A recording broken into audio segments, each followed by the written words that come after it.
ग्रामीण विकास एवं पंचायती राज मंत्री अनिरुद्ध सिंह जी,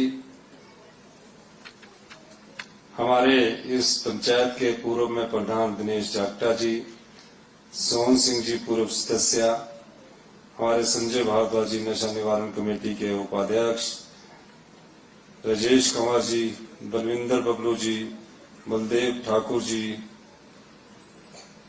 रानी प्रिया दर्शनी जी, अनुपम कश्यप जी, गौरव सिंह जी, सभी उपस्थित चौक एवं दहेज के बुजुर्ग, माताएं, बहनें, युवा साथियों, अधिकारीगण, तकरीबन 40 महीने पहले आपके आशीर्वाद से हमें मुख्यमंत्री बनने का मौका मिला। आपने कांग्रेस सरकार को बहुमत दिया और बहुमत देने के बाद हमारी सरकार ने आपके लिए जो कार्य किए हैं 40 महीने में, उनके बारे में भी कुछ बात आपसे करना चाहूंगा। च्योक ठ्योक फागू से मेरा पुराना रिश्ता है।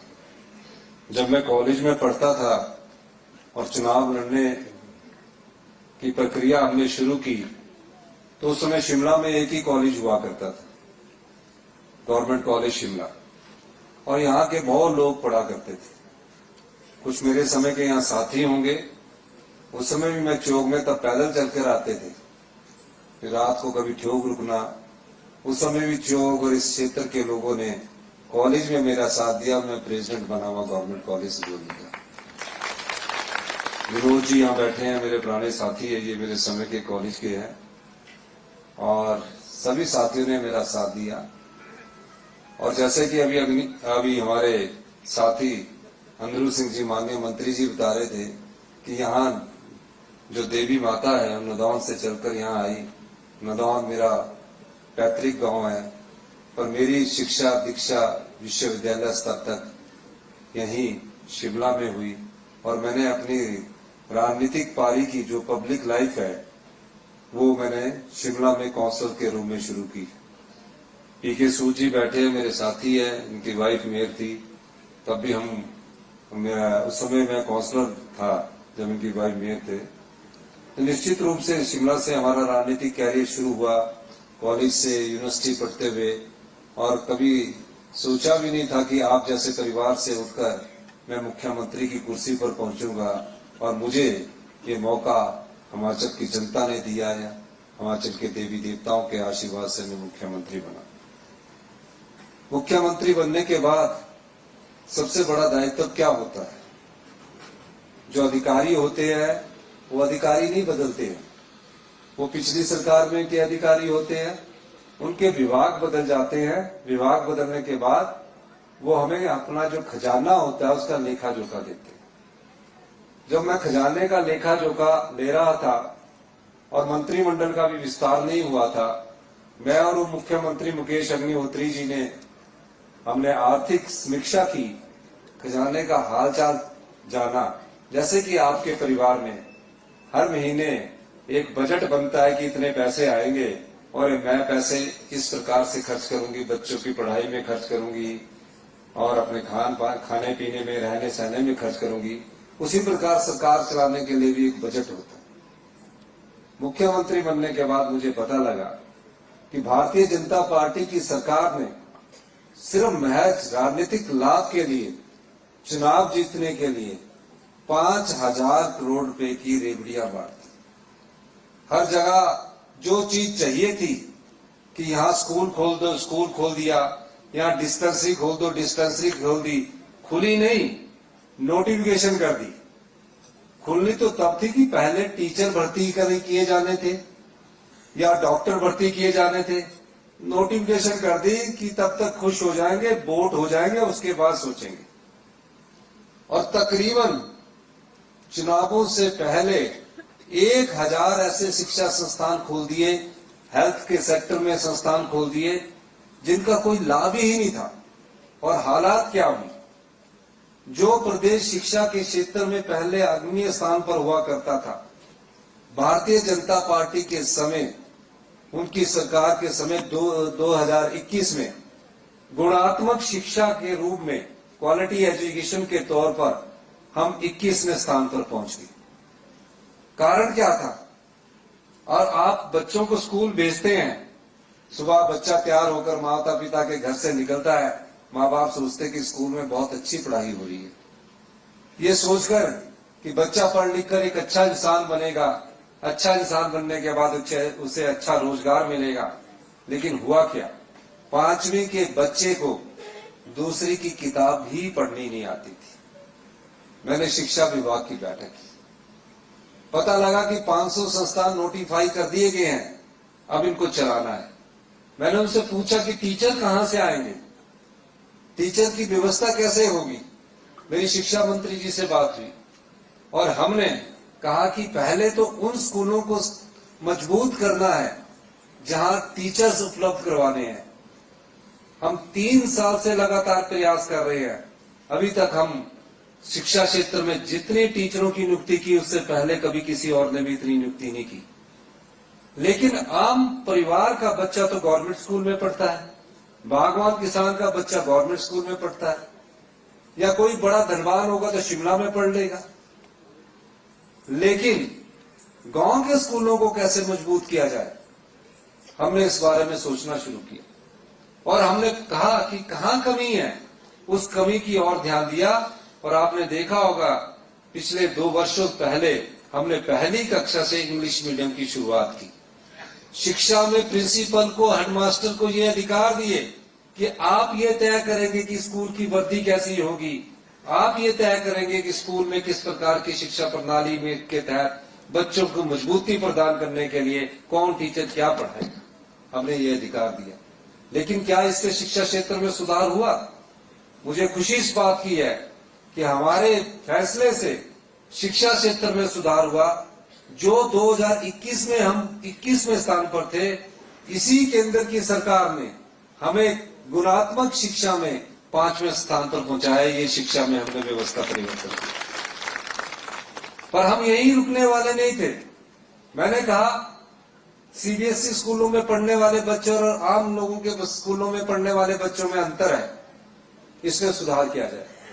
विरोध करते हैं भारतीय जनता पार्टी के लोग, लेकिन हम उस विरोध से पीछे नहीं हटे। हमने कहा आम परिवारों के बच्चे गवर्नमेंट स्कूल में पढ़ते हैं, या शिक्षा का स्तर सीबीएसई हम करने जा रहे हैं। और हमने 150 स्कूलों में सीबीएसई की कक्षाएं शुरू करने का निर्णय लिया।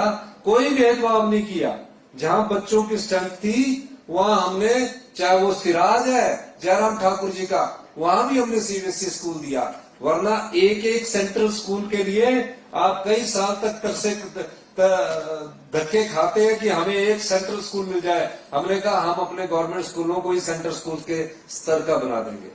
मुझे खुशी है कि पिछले कल ही मैथ का राज्य चयन आयोग ने रिजल्ट निकाला है। इन सीबीएसई स्कूलों में अगले 30 जून तक सभी शिक्षक उपलब्ध करवा दिए जाएंगे, चाहे वो साइंस के टीचर है, चाहे वो कॉमर्स के टीचर है, चाहे आर्ट्स के टीचर है, चाहे हिस्ट्री के है। और इन सीबीएसई स्कूलों में हम म्यूजिक शुरू करने जा रहे हैं, हम योगा शुरू करने जा रहे हैं, हम पीटीआई की नियुक्ति करने जा रहे हैं। और 2 स्कूल यहाँ जो उस समय की गाइडलाइंस थे उसके अनुसार माननीय मंत्री जी ने जो दिए थे, उनको भी हमने घोषित किया है। मुझे बड़ी खुशी है कि चौक स्कूल में अभी सिर्फ 200 बच्चे हैं, लेकिन बिल्डिंग नहीं है।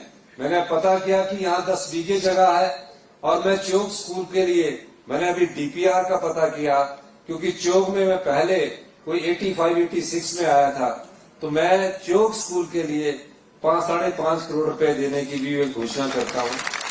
और अगले साल से इस स्कूल को सीबीएसई करने की भी घोषणा करता हूँ।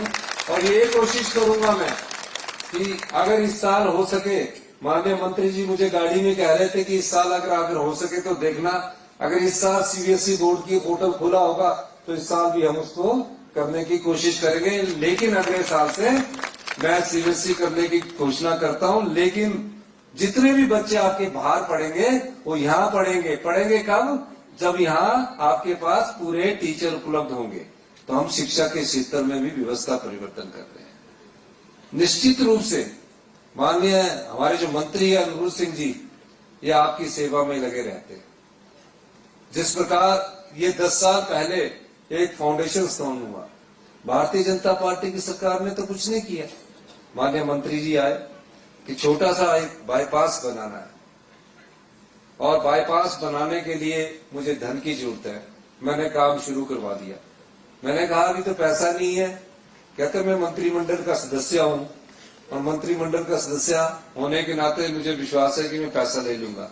और ये आपके सामने जिस पुल का मैं शिलान्यास उद्घाटन करने आया हूं, ये इनकी जिद थी कि जल्दी से जल्दी बने और जल्दी से जल्दी पैसा पहुंचे। इसके लिए माननीय मंत्री जी के मन में आपके प्रति जो दर्द है वो नजर आता है। और पहला solar power project Himachal Pradesh का धरेच में माननीय मंत्री जी ने हमें जगह दिखाई और हमने उसको स्वीकृत किया। 500 किलोवाट की बिजली यहां उपलब्ध होगी, 500 किलोवाट की। इसमें किसी का पैसा नहीं लगेगा। 28 लाख रुपए की आय होगी, जिसमें 14 लाख रुपए की आय धरेच पंचायत को मिलेगी, जिसमें 30% विकास के कार्यों के लिए लगेगा और 20% उस पंचायत के जो विधवा बहनें हैं, उनके बच्चे अगर अच्छी शिक्षा ग्रहण करना चाहते हैं, उनके जो फीस का खर्चा होगा, जो शहर में रहने वाले हॉस्टल का खर्चा होगा, उस पर खर्च किया जाएगा। जो अनाथ बच्चे हैं, जो अपनी माँ को खो चुके हैं, जो अपने पिता को खो चुके हैं, उनकी पढ़ाई पर खर्च होगा। ये उनके लिए ये योजना है जो आज देश में लगी है। लेकिन हमारी सरकार ने सबसे पहला पुण्य का कार्य क्या किया? हिमाचल प्रदेश में 6000 अनाथ बच्चे हैं। इन योजनाओं का भी आपको पता नहीं होगा, मैं बताना चाहता हूं। जो अपनी माँ को खो चुके हैं, अपने पिता को खो चुके हैं, उन बच्चों की देखभाल या तो सीसीआई में होती है, जो चाइल्ड केयर इंस्टीट्यूशन है हमारे। पैदा होने के बाद बच्चे वहां पढ़ रहे हैं, माँ का पता नहीं है, पिता का पता नहीं है। मैं उनके पास गया, मैंने उनसे बात की, तो उन्होंने कुछ मांगा नहीं हमसे।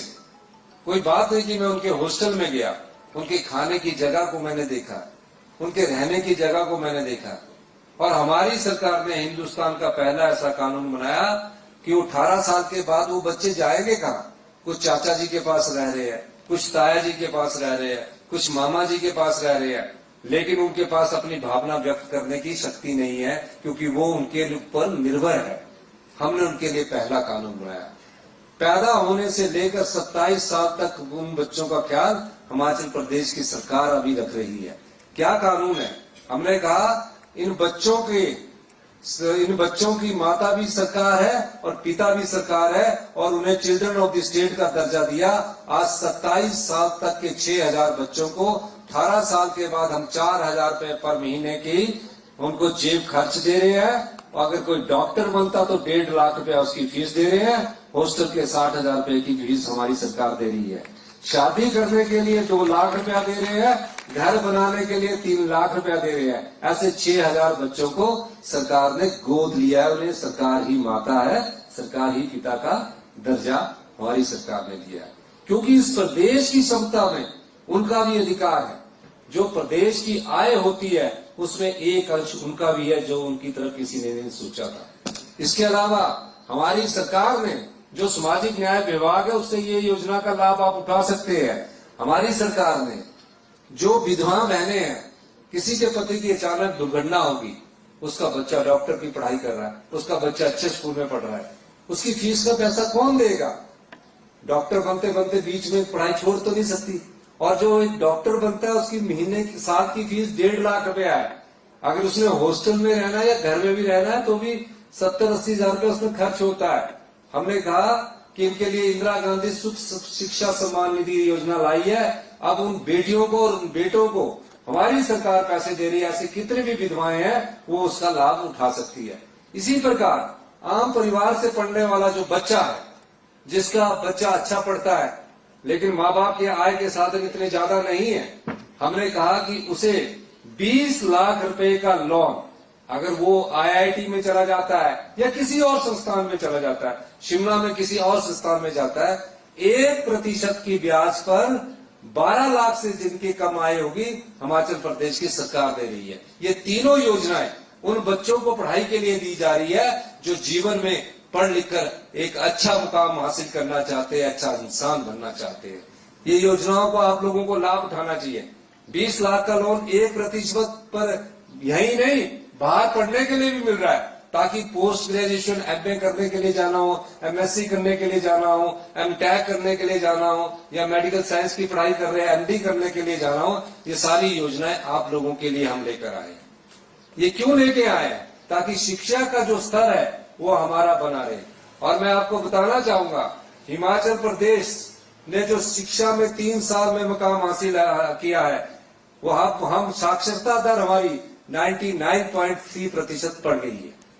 हमारे पूरे देश में सबसे ज्यादा अगर साक्षर प्रदेश कोई है तो हिमाचल प्रदेश है। पूर्णतः साक्षर राज्य हिमाचल प्रदेश बन चुका है। ये हमारा व्यवस्था परिवर्तन था जो भारतीय जनता पार्टी को रास नहीं आता। भारतीय जनता पार्टी ने क्या किया?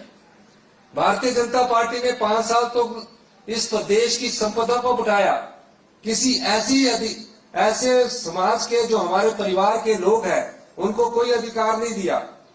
भारतीय जनता पार्टी को 60,000 करोड़ रुपया हमसे ज्यादा मिला। वो अधिकार था राज्य का, वो मिलना था, चाहे कांग्रेस की सरकार आती चाहे बीजेपी की सरकार आती। अब इनको 60,000 रुपया जो मिला, जब जयराम ठाकुर जी मुख्यमंत्री बने उस समय प्रदेश पर 48,000 करोड़ रुपए का कर्ज राजा वीरभद्र सिंह जी की सरकार छोड़कर गई थी। 48,000 करोड़ का। अगर इनको 60,000 करोड़ रुपया मिला तो इन्हें 48,000 करोड़ रुपए का कर्ज माफ कर देना चाहिए था, अगर ये सही ढंग से प्रदेश के हित की बात सोचते। इन्होंने नहीं किया। इन्होंने 1,000 करोड़ की बिल्डिंगें, यहां चौक में स्कूल चाहिए इसके लिए नहीं दिए पैसे, जहां बच्चों की बिल्डिंग टूट गई है। 1,000 करोड़ रुपए की बड़ी बड़ी बिल्डिंगें बनाकर रख दी जो आज खाली पड़ी है। हम कितने ऑफिस शिफ्ट कर ले, लेकिन वो बिल्डिंगें फिर भी नहीं भर पाएगी। 1,000 करोड़ की बिल्डिंगें खाली पड़ी है, जो हम क्या करें उसका यही अंदाजा नहीं लगा सक रहे कि हम उसमें करें क्या। कोशिश कर रहे हैं कि हम उसमें कोई ना कोई ऑफिस को शिफ्ट किया जाए। 60,000 करोड़ 47,000 करोड़ रुपया उन्हें आरडीजी का मिला। और जब जीएसटी लगा, जीएसटी लगने से पहले हमें बद्दी और इंडस्ट्री से तकरीबन 4,000 करोड़ रुपया प्रति वर्ष आता था। केंद्र सरकार ने फैसला किया कि हम जीएसटी लगाएंगे। अब केंद्र सरकार के फैसले पर हिमाचल प्रदेश की जयराम ठाकुर की सरकार ने भी हामी भर दी, जीएसटी लग गया। जीएसटी लगने के बाद केंद्र सरकार ने आकलन किया कि राज्य को हर साल 3 से 4,000 करोड़ रुपए का नुकसान होगा। अब 3 से 4,000 करोड़ का नुकसान होगा तो केंद्र सरकार ने कहा कि हम इस सरकार की भरपाई अगले 5 साल तक करेंगे। 5 साल तक उन्होंने इसकी भरपाई की। भरपाई करने के अलावा उन्हें 5 साल में 13,000 करोड़ ये मिला और 47,000 करोड़ आरडीजी का मिला। हमारी सरकार को 60,000 करोड़ के मुकाबले सिर्फ 17,000 करोड़ रुपया मिला। और इस बार 16वें वित्तीय आयोग ने जो जनता का अधिकार है, हमारा सरकारें आती है जाती है, मुख्यमंत्री बनते हैं और मंत्रिमंडल बनते हैं, आते हैं जाते हैं। आप लोगों का, हिमाचल की जनता का, 75 लाख की जनता का 10,000 करोड़ रुपया साल का काट के रख दिए। काटा क्यों कि नहीं, अब 16वें वित्तीय आयोग का जो कानून संविधान के अधिकार के द्वारा हमें मिला है उसको काट के रख दिया। आप बताइए, जिनको 60,000 करोड़ रुपया मिला वो अच्छी सरकार चला रहे थे कि प्रदेश की संपदा को लुटा रहे थे? और हम अच्छी सरकार चला रहे हैं जिनको 17,000 करोड़ रुपया मिला, जो विधवाओं के लिए योजना लेकर आई है, जो अनाथ बच्चों के लिए योजना लेकर आई है, जो आम परिवार के लिए योजना लेकर आई है। तो इन लोगों ने प्रदेश की संपदा को लुटाया। आपदा आई इस प्रदेश में, तकरीबन 2 बड़ी आपदाओं का हमने सहन किया 2023-24 में। क्योंकि आपदा कैसे आ रही है, इतनी गर्मी क्यों पड़ रही है? 1 डिग्री सेल्सियस टेम्परेचर बढ़ गया है। और ये आप आज जहां इतनी गर्मी सहन कर रहे हैं, आने वाले समय में जिस आपदा का प्रदेश ने सामना किया है और प्रदेश भी उसका सामना करेंगे। हमने तो इसके साथ रहना शुरू कर दिया है। तकरीबन 2023-24 में 10,000 करोड़ रुपए का नुकसान हुआ। पूरा कुल्लू जिला हिमाचल प्रदेश से अलग थलग पड़ गया। तकरीबन 23,000 घर आंशिक रूप से टूट गए या पूर्णतः नष्ट हो गए और 900 के करीब मौतें हुई। 24-25 में जो इस बार 25-26 की आपदा आई, इसमें 8,000 करोड़ रुपए का नुकसान हुआ। 1,000 मौतें हुई, 9,000 के घर आंशिक रूप से टूट गए और पूर्णतः नष्ट हो गए। भारतीय जनता पार्टी की सरकार ने कभी भी प्रधानमंत्री आवास योजना के तहत 1.5 लाख रुपया दिया होगा, जो यहाँ पंचायत में बैठे हैं, और इसमें 1,30,000 केंद्र से आता, 20 लाख राज्य सरकार देती है। अब जिसने एक आम परिवार बड़ी मेहनत से एक पक्का घर बनाता है, रातों रात उसका घर टूट जाए, बारिश आ जाए, डंगा आ जाए, लाशे से पूरा घर बह जाए, तो सबसे पहले तो अपनी जान बचाएगा। लोगों ने अपनी जान बचाई, पीने के पानी का बर्तन नहीं बचा। मैंने अधिकारियों की बैठक ली, अधिकारी कहते हैं कि 1.5 लाख से ज्यादा हम कुछ दे नहीं सकते। तो मैंने पूछा कि 1.5 लाख से तो किसी का वॉशरूम भी नहीं बनता, कहते यही है आज तक। मैंने कहा कि फिर क्या कर सकते हैं, कहते कानून ऐसा है। मैंने कहा उन आम परिवार जो बड़ी मुश्किल से एक घर अपने गांव में बनाते हैं या शहर में बनाते हैं, अगर हम 1.5 लाख करेंगे तो हम उनके साथ न्याय नहीं करेंगे। हमने आपदा प्रभावित परिवारों को आपदा राहत के तहत 7 लाख रुपया दिया और 25-26 में 1 लाख करोड़ बढ़ाकर 8 लाख रुपया दिया। तकरीबन हर घर को हमने 8 लाख रुपया दिया। उन्होंने मांग ली कि आपदा प्रभावित परिवारों ने, लेकिन ये सर जो जनता के दुख को खुद समझे, समाज के दर्द को खुद जाने, उसी को व्यवस्था परिवर्तन कहते हैं। कई बार भारतीय जनता पार्टी के लोग बोलते हैं कि कैसा व्यवस्था परिवर्तन है, जो लोगों के दुख दर्द को बांटता है वही व्यवस्था परिवर्तन होता है। इसीलिए हमने कहा है कि भारतीय जनता पार्टी की सरकार ने आपदा में भी कुछ नहीं दिया। फिर देखिए, देश के प्रधानमंत्री आए, हमने नहीं कहा उनसे कि पैसा चाहिए, हमने उनका स्वागत किया, प्रेजेंटेशन दी। जब हमारे पुल टूट गए, रास्ते टूट गए, घर बह गए, कहा कि मैं 1500 करोड़ रुपया देता हूं। उनके ट्विटर हैंडल से रहा 1500 करोड़ रुपया देता हूं। आपदा चली भी गई, हमने घर वालों को पैसे भी बांट दिए। मैंने उनसे यह कहा कि कम से कम जो लोग फॉरेस्ट में 1 बीघा घर बनाने के लिए जगह देते हैं, उस कानून में आप परिवर्तन कर दीजिए। अगर वो राज्य सरकार के पास कानून बनाने की शक्ति होती तो मैं उन आपदा प्रभावित परिवारों के लिए उस कानून को बदल देता, लेकिन वो शक्ति हमारे पास नहीं है। मैंने कहा कि उनके घर उजड़े हैं, वो अपनी जगह छोड़कर किसी पहाड़ी वाली जगह पर जाना चाहते हैं, घर बनाना चाहते हैं। अभी तक वो कानून नहीं परिवर्तित किया गया।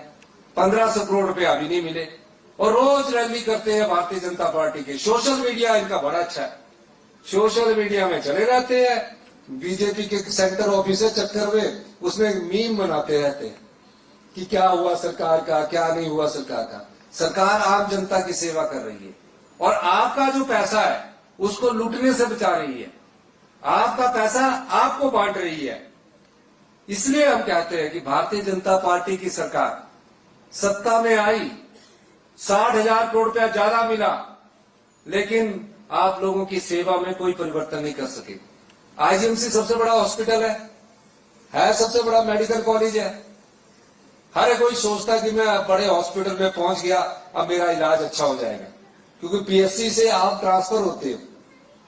और क्या होता है उसमें, वहां 19 साल पुरानी मशीनें हैं। 19 साल पहले लैंडलाइन टेलीफोन होता था, अब सबके हाथ में मोबाइल है, होता था ना। वो मशीन 19 साल पुरानी लगी है। 15 साल पुराने एक्सरे भी घोषते रहते हैं। 5,000 रुपए का आप वो करवाते कि मैंने MRI CT स्कैन कराना है, पता ही लगता बीमारी कहाँ है। फिर वहां से डॉक्टर ट्रांसफर कर देता आपको कि PGI जाओ, वहां धक्के खाते। इन्होंने कभी हॉस्पिटल्स के बारे में नहीं सोचा।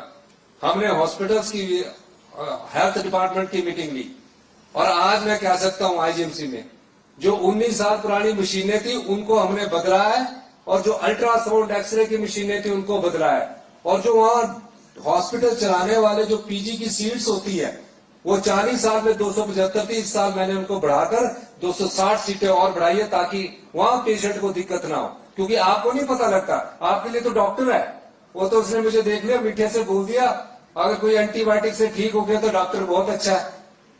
कई बार बीमारी क्या होती है कि आप ठीक नहीं होते हैं, बीमारी बढ़ जाती है और कैंसर का रूप धारण कर लेती है, तब ठीक होना मुश्किल होता है। हमने कहा हमारा यहाँ हिमाचल का कोई भी आदमी जाए उसको पहली ही स्टेज पर पता लगना चाहिए कि मुझे बीमारी क्या है, कि बीमारी का इलाज पता ही नहीं, वो इलाज जानता था।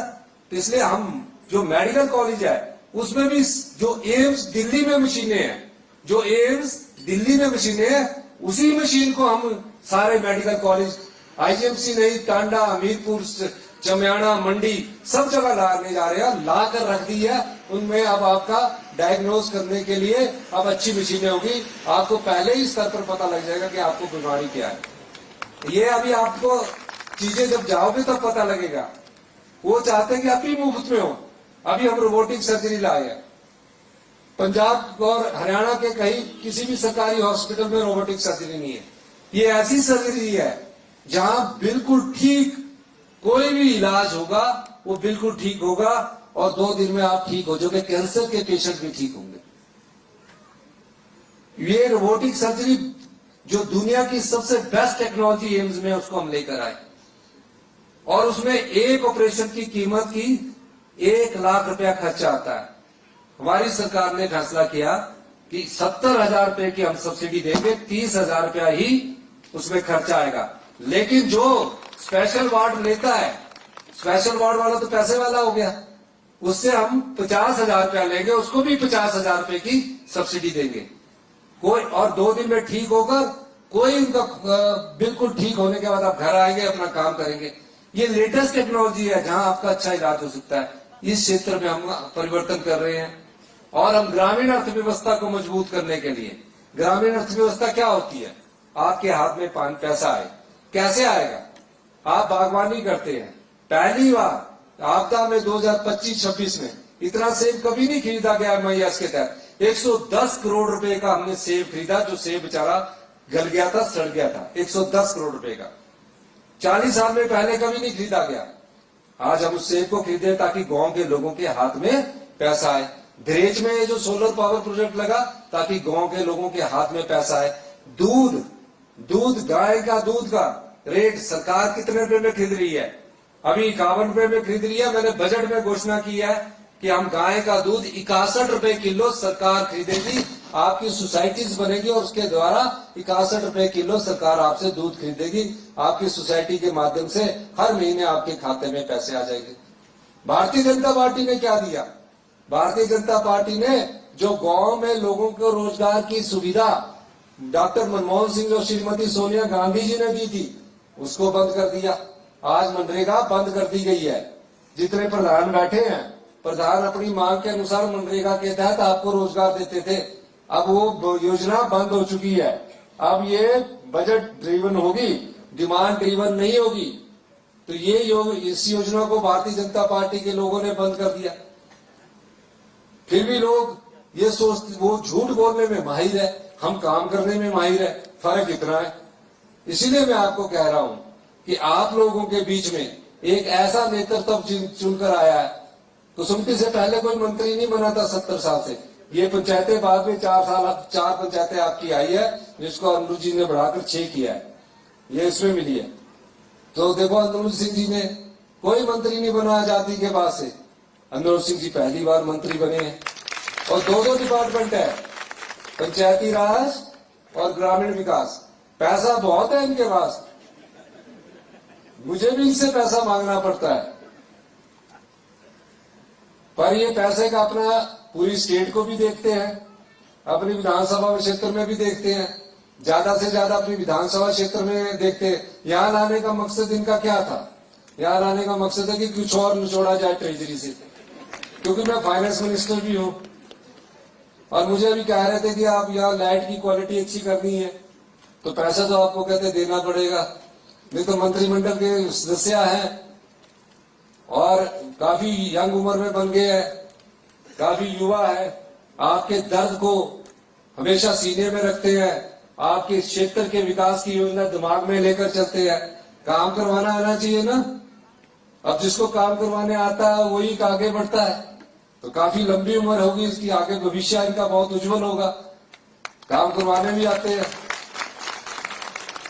तो ये यहाँ जो बिजली की समस्या है, जो बिजली की समस्या की बात की है, और मैंने अभी पूछा है कि यहाँ 66 kVA का, कि यहाँ लाइट की क्वालिटी अच्छी नहीं है, यहाँ है कि है? ठीक है, आती है कि नहीं आती है?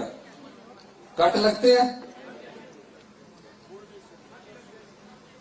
वोल्टेज। यहाँ इन्होंने अभी प्रधान जी ने कहा कि यहाँ इसकी वोल्टेज का 66 केवीए के लिए जो जिसका कि मैंने अभी एस्टीमेट बिजली बोर्ड के एससी से पूछा, यहाँ मैं 16 करोड़ रुपए देने की घोषणा करता हूँ और ये भी आशा करता हूँ कि 1 साल के अंदर ये बनकर तैयार हो जाएगा ताकि क्वालिटी अच्छी हो। यहाँ बहुत होम स्टे आ रहे हैं और एक और योजना हम लेके आए हैं, खासकर महिला मंडलों को कहना चाहूंगा। हम जो खाली वन क्षेत्र है उसमें 12 बीघे में पेड़ लगाने के लिए 1,20,000 रुपया महिला मंडल को देने वाले हैं।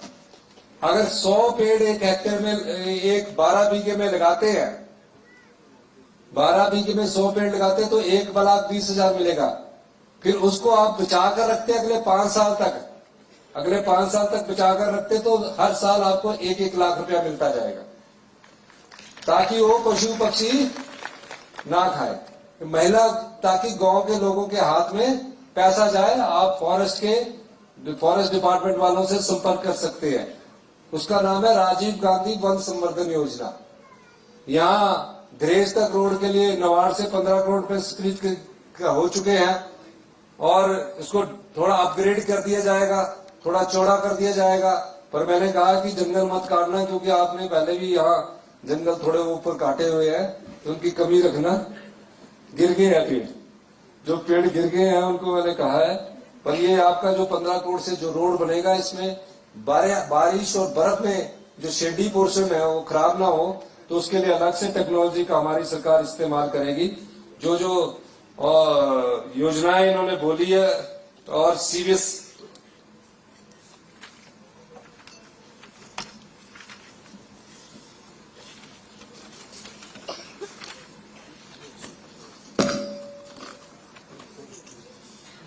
आज फॉरेस्ट एयर के लिए माननीय मंत्री जी ने कहा है ये तो खुद ही अपनी जेब से दे देंगे।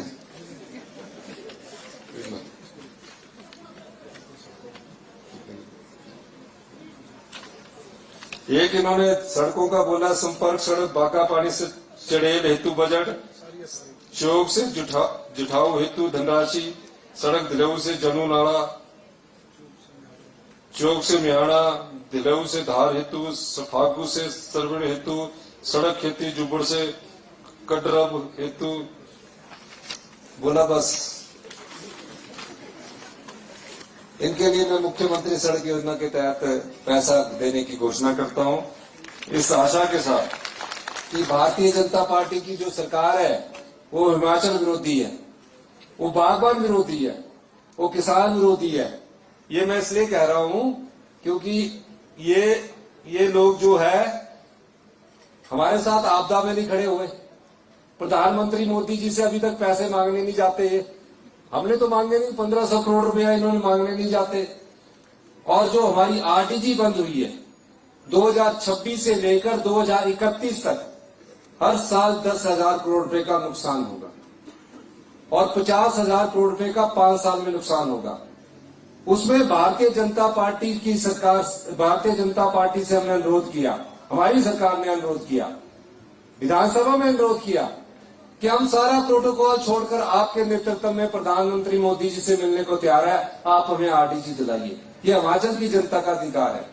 इन लोगों ने हिमाचल की जनता के साथ धोखा किया है, आपने इनको सबक सिखाना है। और एक बात मैं आपके क्षेत्र में कहना चाहता हूं, जो विधायक यहां से चुनकर आपके क्षेत्र से गए हैं, अनिल सिंह जी मंत्री हैं, हमेशा से आपके क्षेत्र की बात करते हैं, कसुम्पटी विधानसभा क्षेत्र की बात करते हैं। मैं हमेशा कहता हूं कि हमारे विधानसभा क्षेत्र का भी हाल देख लीजिए। अभी ये पोस्टें निकाल रहे थे तो मैंने कहा कि आप औरों की भी तो देखिए, सब मिनिस्टर चाह रहे हैं, तो इन्होंने अपने क्षेत्र की अच्छी तरह से आंकलन कर रखा है। इनके मन में आपके लिए पीड़ा है, ऐसे मंत्री को अपने ना खोना है। और मंत्री हम 40 में से सिर्फ 12 ही बनते हैं। बहुत कम लोगों को, बहुत कम विधानसभा क्षेत्र को मंत्रिमंडल बनने में, मंत्रिमंडल में स्थान मिलता है। उन्हीं लोगों को स्थान मिलता है जिनका भाग्योज्वल होता है, जिनका भाग्य के साथ उनको कर्म भी करना पड़ता है। इन्होंने कर्म किया, हमारा भी भाग्य उज्जवल था, हमने भी कर्म किया, चौथी बार हम चुनकर आए, हमें मुख्यमंत्री बनने का मौका मिला। इनकी स्टेज में तो मैं एमएलए थे तब, जब ये तीसरी बार थे तो मैं एमएलए था, लेकिन चौथी बार मुझे आपके आशीर्वाद से मुख्यमंत्री बनने का मौका दिया। माननीय मंत्री जी ने एक और मांग की है कि लिफ्ट इरिगेशन स्कीम दहेज के लिए वो भी मैं स्वीकृत करने की घोषणा करता हूं। इन्हीं शब्दों के साथ एक बार फिर आपसे मैं ये अनुरोध करना चाहूंगा कि च्योक स्कूल में अगली बार आपकी एडमिशन अच्छी होगी, इस आशा के साथ, और हम इसको सीबीएसई करने की घोषणा करते हैं। और मैं चाहूंगा पीडब्ल्यूडी डिपार्टमेंट से कि इसका काम स्कूल का जल्दी से जल्दी कर दिया जाए, ताकि बच्चे अगली बार आए, जब एडमिशन लेने आए तो उसका कैंपस भी सुंदर हो और अच्छे स्कूल में बैठकर वो पढ़ाई करे, इस आशा के साथ कि अगली बार च्योक के बच्चे भी सीबीएसई में पढ़ेंगे। बहुत बहुत धन्यवाद। जय हिंद, जय भारत।